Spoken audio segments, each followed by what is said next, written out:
हाँ जी बताओ। जो पिछला जो वीडियो था उसमें अपन स्लोप के बारे में पढ़ रहे थे, स्ट्रेट लाइन का और कर्व थे, उनके स्लोप के बारे में स्टडी किया था। उसी से रिलेटेड अब एक और चलता हूं मैं, थोड़ा सा एक क्वेश्चन और है। देखो, जैसे ये है अपने पास, इसमें 3 पॉइंट्स पे स्लोप देखना चाहते हैं अपन। ए, ये पॉइंट बी और ये पॉइंट है सी। सबसे पहले इस पॉइंट पे स्लोप देखना है, तो ये एक्स एक्सिस के पैरेलल लाइन, ये एक्स एक्सिस के पैरेलल लाइन और ये एक्स एक्सिस के पैरेलल लाइन। यहाँ पर टेंजेंट अगर बनाओगे तो ये टेंजेंट हो गया, ये एंगल थीटा 1। यहाँ पर टेंजेंट यहाँ बनेगा बताओ, ये थीटा 2 और यहाँ पर टेंजेंट ये वाला थीटा 3। अब अगर तुम एक चीज देखोगे यहाँ से, तो एंगल का देखना एक बार। Theta 3 is more than theta 2 is more than theta 1। ठीक है, तो अपन ये लिख सकते हैं tan θ3 is more than tan θ2 is more than tan θ1। अपन ये कह सकते हैं m3 is more than m2 is more than m3, so that maximum slope is at C, second number B and third number A। आ गया होगा slope यहाँ पर अपने पास maximum, फिर सेकंड नंबर और फिर थर्ड नंबर स्लोप है। क्लियर है? इसके बाद में अपने पास ये स्ट्रेट लाइन का काम तो हो गया कंप्लीट। अब अपन पैराबोला के ग्राफ चलते हैं, तो मैं पैराबोला ग्राफ बता देता हूं। सबसे पहले अपने पास ये चलते हैं, x is equal to C Y square. देखो, और y is equal to C X square. Parabolic है भाई ये पैराबोला। आ जाएगा अभी समझ में कि पैराबोला क्या होता है। यहां से अगर देखते हो, x टू पावर 1 है, यहाँ y टू पावर 2 है, यहाँ y टू पावर 1 है, x टू पावर 2 है। तो पैराबोलिक ग्राफ की अपने पास जो प्रॉपर्टी है वो ये होती है कि दो वेरिएबल्स होते हैं, एक x वेरिएबल है, एक y वेरिएबल है। उन दोनों में से एक वेरिएबल की मैक्सिमम पावर 2 होनी चाहिए और दूसरे वेरिएबल की मैक्सिमम पावर 1 होनी चाहिए। अगर ऐसा है तो फिर जो ग्राफ है वो पैराबोलिक होगा। अगर, याद रख लेना, फिर बोल देता हूं, अगर अपने पास ये हो कि एक वेरिएबल की पावर 2 हो मैक्सिमम और एक वेरिएबल की पावर 1 हो मैक्सिमम, उनके बिटवीन का ग्राफ हमेशा ही पैराबोलिक ही आएगा। इसलिए ये देखना, x is equal to B X plus C Y square, B Y plus C Y square और y is equal to A X plus B X square. ये भी पैराबोला का इक्वेशन है, ये भी पैराबोला का इक्वेशन है। क्यों है? फिर रीजन बता देता हूं। इस इक्वेशन में y की पावर मैक्सिमम 2 है, x की पावर मिनिमम मैक्सिमम 1 है। यहाँ पर y की पावर मैक्सिमम 1 है, यहाँ पर x की पावर मैक्सिमम 2 है। तो ये सारे ही पैराबोला के इक्वेशन है भाई। और देखना, Y square is equal to 4ax, ये भी पैराबोला। और X square is equal to 4ay, ये भी पैराबोला। और चाहें तो ये लो और बना देता हूं मैं, Y square is equal to -4ax और X square is equal to -4ay। ये a b c ये कांस्टेंट है भाई, नंबर्स हैं, जैसे 1 2 3 4 कुछ भी हो सकता है अपने पास। ये जितने भी हैं सारे के सारे पैराबोला के इक्वेशन होते हैं। जैसे ऐसा भी हो सकता है, y is equal to -ax plus B X square. और चेंज कर देता हूँ, -ax minus B X square. और चेंज कर देता हूँ, -ay माइनस बी वाई का स्क्वायर। और बदल दें अपन तो ये भी पैराबोला का इक्वेशन है, ये सारे के सारे पैराबोला के इक्वेशन हैं। अब एक ही चीज है पैराबोला के इक्वेशन में कि एक वेरिएबल की पावर मैक्सिमम 2 होनी चाहिए और दूसरे वेरिएबल की पावर 1 होनी चाहिए, तब इनके बिटवीन में पैराबोला आएगा और डायरेक्टली प्रोपोर्शनल चलने चाहिए, स्ट्रेट लाइन में होने चाहिए सब। एक एग्जांपल ले लेता हूं, इनका ग्राफ कैसा आएगा अभी समझ में आ जाता है। शुरुआत अपन कर लेते हैं, ये ग्राफ लेके चल रहा हूं, Y square is equal to, मैं ले रहा हूं 4x, Y square is equal to क्या ले रहा हूं 4x। तो अब एक बार देखना बेटाओ, x का वैल्यू और y का वैल्यू, पहले मैं x का वैल्यू 0 लूंगा, y का वैल्यू भी 0 आएगा। अब अगर मैंने x का वैल्यू 1 लिया तो देखो एक बार सोल्व करके, 4 इंटू 1, तो y is equal to root में 4 और y का आंसर प्लस माइनस 2। वो तो अपनी आदत पड़ जाती है कि अपन जो है ना रूट प्लस में ही लेते हैं, अदरवाइज तुम जानते हो रूट प्लस में भी आएगा और माइनस में भी आएगा, तो ये प्लस में भी 2 हो सकता है एंड माइनस में भी 2 हो सकता है। तो इसके दो वैल्यू आएंगे, प्लस में 2, माइनस में 2। इसके बाद मैं नेक्स्ट पॉइंट ले रहा हूँ 4। अब तुम्हारे दिमाग में आएगा बोले सर ने 2 क्यों नहीं लिया, 2 ले लेते हैं तो 8 हो जाएगा, 8 का रूट निकालने में लफड़े हो जाएंगे, तो इसलिए अपने पास नहीं लेंगे। फिर माइनस वाला भी नहीं लेंगे क्योंकि माइनस का रूट भी नहीं आएगा, तो अपने को ऐसे वैल्यू लेने हैं जिससे अपने पास कैलकुलेशन इजी हो जाए, कॉम्प्लिकेटेड नहीं होनी चाहिए, कैलकुलेशन इजी हो जाए, तो उस हिसाब से सेलेक्ट कर लिया अपन ने। ये 4 रखा, यहाँ 16 हो जाएगा, 16 का रूट प्लस में 4 माइनस में 4। अब चलो जी भाई इसका ग्राफ, ये बहुत है पॉइंट, तो इसके ग्राफ के लिए ये लो जी भाई काम खत्म। ये ग्राफ बनाते हैं अपन, 0 1 2 3 4, ये 1 2 3 4, -1 -2 -3 एंड -4, इधर से -1 -2 -3 -4। अब चलो ग्राफ बनाने का तरीका, पहले 0 पर 0, तो ये 0 पर 0, 1 पर 2 भी आएगा और -2 भी आएगा, तो 1 पर प्लस में 2 भी आएगा और माइनस में 2 भी आ जाएगा। फिर 4 पर प्लस में 4 भी आएगा और माइनस में 4 भी आएगा, ये माइनस में 4 भी आएगा। अब इनको एक चीज बता देता हूं मैं, स्केल से मत मिलाना भाई, ये स्केल से नहीं मिलाए जाते हैं, कर्व ट्रेसर से मिलाए जाते हैं। तुम बोलोगे कर्व ट्रेसर क्या होता है, जो झाड़ू आती है ना बांस वाली झाड़ू, बांस की झाड़ू की सीख ले लेते हैं, उसको मोड़ देते हैं और ये ऐसे मिलाया जाता है भाई, ये है इसको मिलाने का तरीका। ये पैराबोला है, ये जो बनाना अपने पास curve, it is called parabola, ये है पैराबोला का काम। आ गया होगा मेरे हिसाब से, इसमें समझ में कोई दिक्कत नहीं है। अब अपन चलते हैं, इसी में एक दूसरा पैराबोला भी बना देता हूं, जैसे यहां पर ये आ जाए माइनस का 4x, माइनस का 4x, तो कुछ नहीं करना है, ये मुंह इधर हो जाएगा, ये माइनस का 4x का पैराबोला।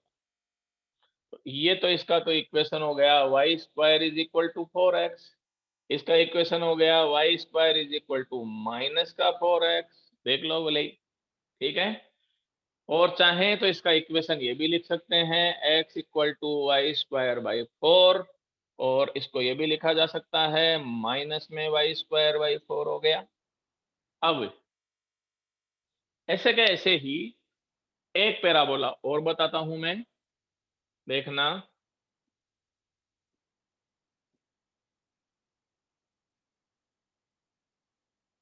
ये है इसका।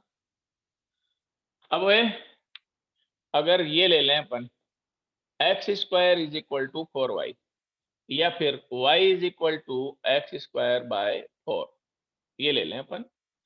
अगर ये लेते हैं तो अब ग्राफ जो है कैसे बनेगा, बना के बता देता हूं मैं, ये x, ये y, पहले y का वैल्यू ले लें 0, x का वैल्यू भी 0, 1 लिया, प्लस में 2, माइनस में 2 आ गया। उसके बाद में 4 ले लिया, प्लस में 4 और माइनस में 4 आ गया। बेटा देखो ग्राफ बनाओ, समझ में आ गया होगा।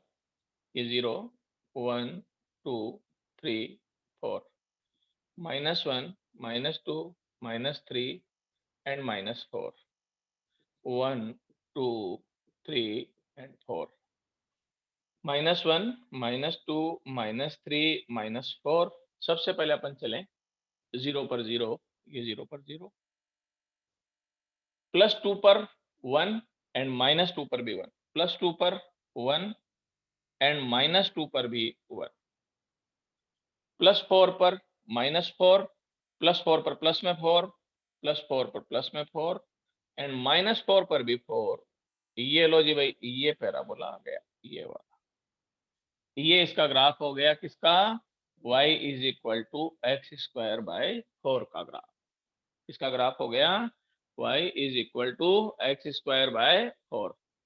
अब अगर अपने को इसका ग्राफ बनाना हो y is equal to -x²/4, ये इसका उल्टा, ये लो, वो ऊपर आ गया, ये कहां पर आ जाएगा, सारा का सारा इसमें नीचे आ जाएगा। एक पैराबोला का ग्राफ और क्लियर करा देता हूं मैं तुम्हारे लिए, ये देखो।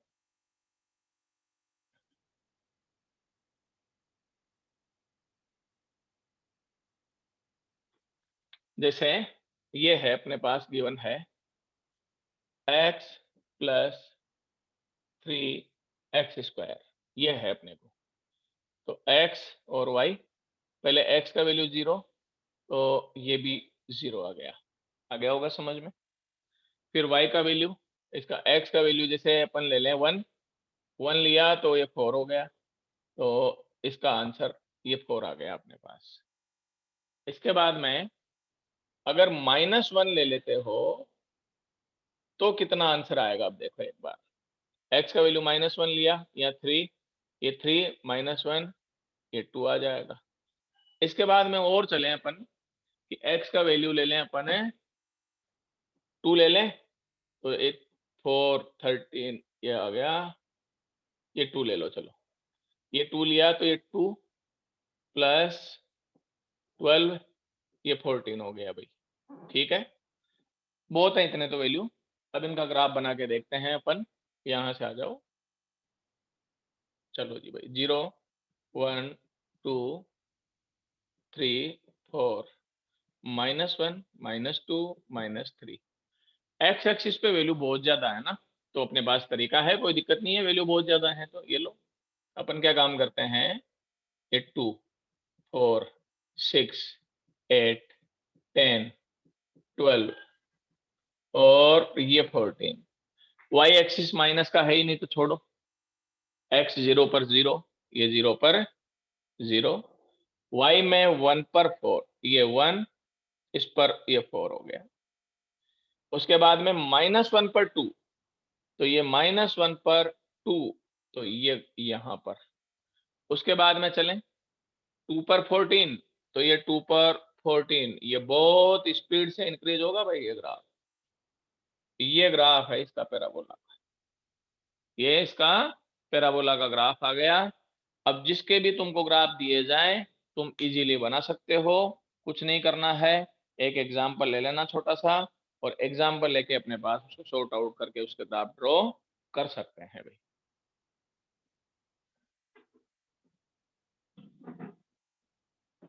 इसके बाद में अपन चलते हैं भाई हाइपरबोला। एक होता है हाइपरबोला और एक होता है रेक्टेंगुलर हाइपरबोला। तो ये ग्राफ अब चलता हूं मैं हाइपरबोला, ये है y is equal to c/x, ये कांस्टेंट है भाई, ये हाइपरबोला का इक्वेशन है, हाइपरबोलिक ग्राफ हो जाएगा। और अब c का वैल्यू कुछ ही ले लो, जैसे मैं ले रहा हूं, या ये भी कह सकते हो y is proportional to 1/x हो जाएगा। ये ले लूं मैं y is equal to 1/x, यहाँ पर c का वैल्यू 1 हो जाएगा। तो ग्राफ देखना एक बार कैसे आता है, x का वैल्यू ले लें, फिर y का वैल्यू ले लें, 0 1/0, तो ये इसका वैल्यू इन्फिनिटी, देख लो भले नहीं भी आता हो तो 1/0, ये इन्फिनिटी पहला काम। उसके बाद में 1 रखा, ये 1 आ गया, यहाँ 2 रखा, ये 0.5 आ गया, कैसे 1/2 होगा, 1/2 का 0.5, 3 रखा 0.33, कैसे 1/3 आएगा, 1/3 का मतलब ये हो जाएगा। एक वैल्यू और ले रहा हूं मैं, वो ले रहा हूं मैं 0.5, कितना ले रहा हूं 0.5, यहाँ 0.5 रख के देखो एक बार, 1/0.5, तो 10/5, आंसर 2 आ गया। ये लो उल्टा है ये 2 है, ये 0.5, वो 0.5 है, ये 2 है। अब x के वैल्यू चलते चले गए, लास्ट वैल्यू इनफाइनाइट ले लिया मैंने, लास्ट वैल्यू मैंने कितना ले लिया, इनफाइनाइट ले लिया। जैसे ही इनफाइनाइट रखोगे 1/इनफाइनाइट, और 1/इनफाइनाइट का वैल्यू देखना कितना आएगा, 1/1 इंटू 0। देखो एक बार, इनफाइनाइट को 1/0 लिख सकते हैं, 0 ऊपर चला गया, ऊपर चला गया तो 1 इंटू 0, ये 0 हो गया, 0/1, ये आंसर फिर 0 आ गया, तो ये इनफाइनाइट पर 0। अब इससे अपन ग्राफ बना सकते हैं इजीली, तो देखना इसका ग्राफ अपने पास कैसे आता है। ये हाइपरबोला का ग्राफ है, ये लो जी भाई, 0, उसके बाद में है x एक्सिस पर ये 1, ये 2, ये 1, ये 1 हो गया 2, इसके बाद में ये बताओ 3, छोड़ो इसको, तो y एक्सिस पर ये हो गया 1, ये हो गया 2, ये हो जाएगा 3, 1 का आधा 0.5, और y एक्सिस पे इसका भी हाफ कर लूं 0.25, ठीक है। अब अपने पास ग्राफ बनाओ 0 पर इंफिनिटी, 0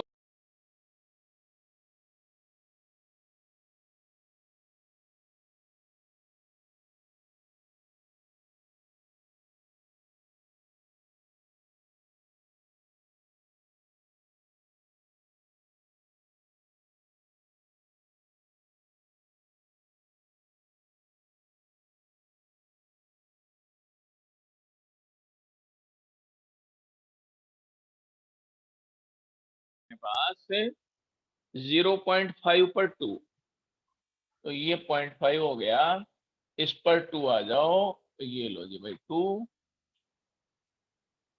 ये इसका ग्राफ हो गया अपने पास, ठीक है। तो ये हाइपरबोला का ग्राफ है, y is proportional to 1/x है, इनफाइनाइट से स्टार्ट है, और जा भी कहां पर रहा है ये इनफाइनाइट, तो graph start from infinite to infinite, infinite to infinite, ठीक है। इसी को एक चीज और बता देता हूं, अगर मान लो ये माइनस में 1/x आ जाएगा, तो क्या करना है, कुछ नहीं करना है, ये ग्राफ इसका ये यहाँ है, ये ग्राफ यहाँ आएगा भाई, वो फर्स्ट क्वाड्रेंट में होगा, ये थर्ड क्वाड्रेंट में होगा, क्योंकि इसमें ये एक्स एक्सिस भी माइनस में लेंगे और वाई एक्सिस का भी अपने पास किसमें आता चला जाएगा, प्लस और माइनस में आंसर आते चले जाएंगे, ये इसका ग्राफ है। एक और है, वो है रेक्टेंगुलर हाइपरबोला, वो ग्राफ है रेक्टेंगुलर हाइपरबोला।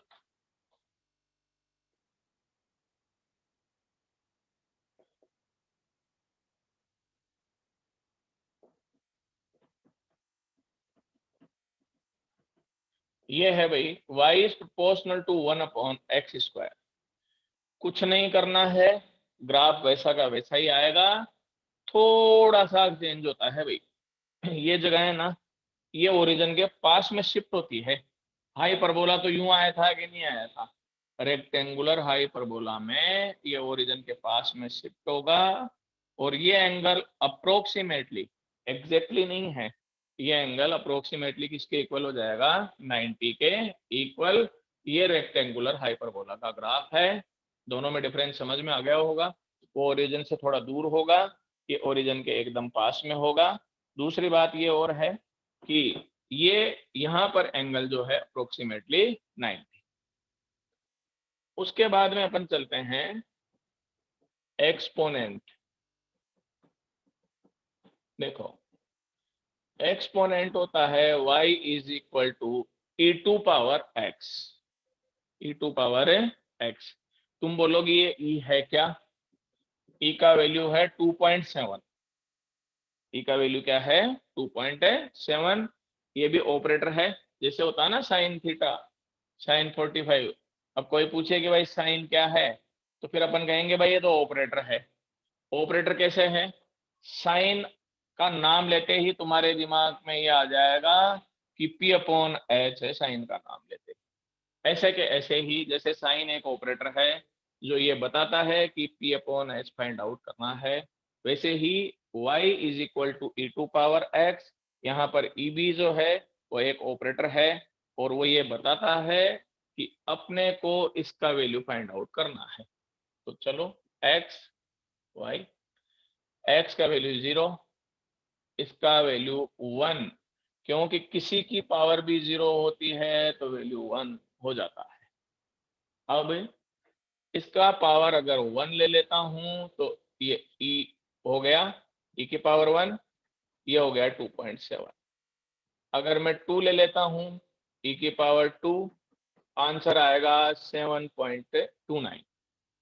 आंसर कितना आएगा इसका, 7.29। बस बहुत है भाई ग्राफ बनाने के लिए तो। और अगर ये इनफाइनाइट है तो ये भी इनफाइनाइट है। अगर वो इनफाइनाइट है तो इसका वैल्यू भी कितना होगा, इनफाइनाइट ही होगा। देखो जी भाई ग्राफ, ये लो 0 1, ये 2 हो गया, ये 3 हो गया। यहाँ से वैल्यू बहुत ज्यादा जाएंगे तो 1 2 3 4 5 6 7 और 8। पहले आ जाओ 0 पर 1, ये 0 पर 1, 1 पर 2.7, 1 पर 2.7, अंदाज से लगा रहा हूँ भाई थोड़ा बहुत है ना। 2 पर सीधा 7.29, तो 2 पर ये 7.29।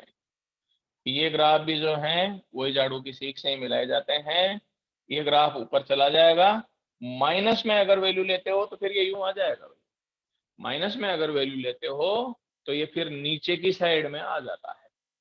अब आ जाओ, अगर कोई ये कहे कि y is equal to E to power minus X का बनाओ, y इज इक्वल टू किसका बनाओ, E to power minus X का बनाओ, तो सबसे पहले ये इसका उल्टा कर देना। बस ये ग्राफ है भाई, ये लो, तो ये हो जाएगा ई टू पावर माइनस एक्स का, ये हो जाएगा ई टू पावर प्लस एक्स का। दोनों इंटरसेक्ट यहाँ करेंगे। उसका रीजन, दोनों में ही वैल्यू अगर 0 रखते हो तो वैल्यू 0 रखते ही अपने पास आंसर जो है वो किसके इक्वल आ जाएगा, 1 के इक्वल आ जाता है। ठीक है भाई। इसके बाद में अपने पास जो होगा वो तुमको मैं नेक्स्ट वीडियो में पढ़ाऊंगा। थैंक यू भाई।